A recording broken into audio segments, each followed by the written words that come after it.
players? It's only 2 players?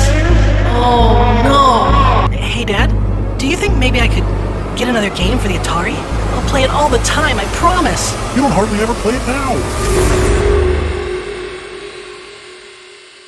Like most kids growing up in the 80s, I wanted an Atari 2600 gaming console more than I wanted to live. After an obscene amount of begging and a ton of nagging, my parents finally bought me one for Christmas. But this isn't another story about retro video games. Good. This is a story about the age-old communication problem between kids and their parents. I remember that Christmas morning like it was yesterday. Opening the box, taking out the console, reaching for the game it came with. Wow, combat. I thought to myself. I'm so excited. I put the cartridge into the console and flipped on the power button. Oh, tanks. This is so awesome. I excitedly began moving my tank across the screen toward the enemy, ready to strike. I shot. I killed. That was pretty easy. I hope it gets a little more challenging.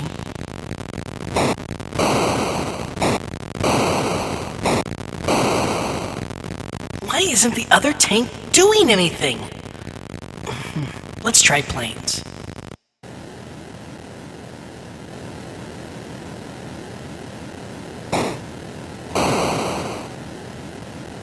Doesn't the enemy vehicle ever move? I thought to myself. What's going on? I continued playing, trying desperately to enjoy the game, but the truth is, it was boring, and there was a very good reason for that. I looked for the combat cartridge box, intending to consult the manual to figure out why this game sucked, but something caught my eye as I picked it up. 2 players? It's only 2 players?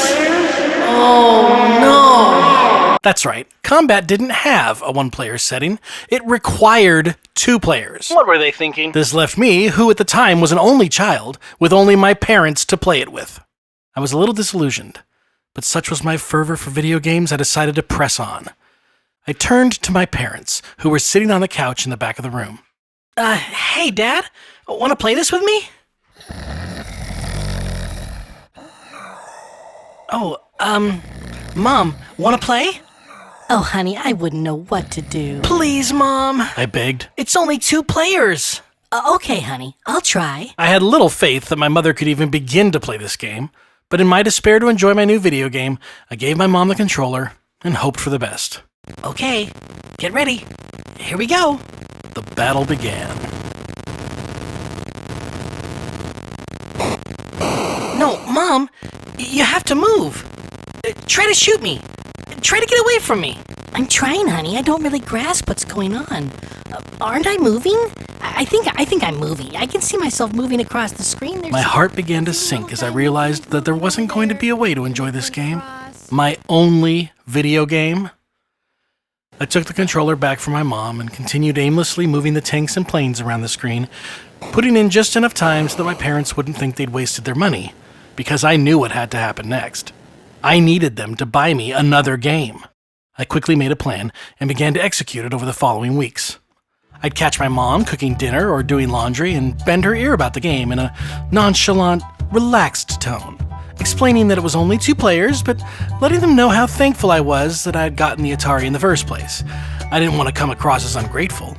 Or I'd go out to where my dad was working on the car or cleaning out the garage and just kind of chat about it. Each time I talked to them, I didn't really get the sense that they understood or were even grasping the problem a lone kid would have enjoying a 2-player only game.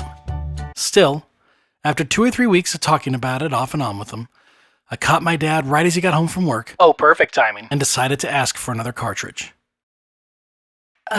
Hey Dad? Do you think maybe I could get another game for the Atari?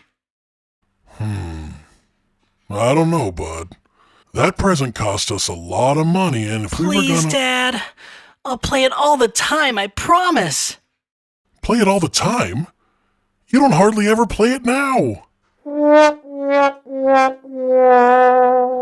Again, my heart sank. I knew they didn't understand the problem, But I also knew that if I talked back in that moment, I was sure to never see a second game cartridge. For now, I was going to have to bite my tongue and bide my time. I begrudgingly got out my Atari and began the charade of playing my 2-player only game all by myself again. It ended up taking me months of strategically turning on combat when my parents were in the room and going through the motions of enjoying that boring 2-player only game in front of them just to convince them that I played the Atari enough to warrant getting another game. All I could do was hope it was time well spent. Later, peeps. Kenny Loggins. Hey man, I know you. Highway to the danger zone. The danger zone. Hey everyone, thanks for watching. There is more to this story, so be looking for that in my upcoming videos. If you liked this one, please give it a thumbs up, and if you haven't already subscribed, I'd really appreciate it. And remember, you can look for a new video from me every week. Thanks again.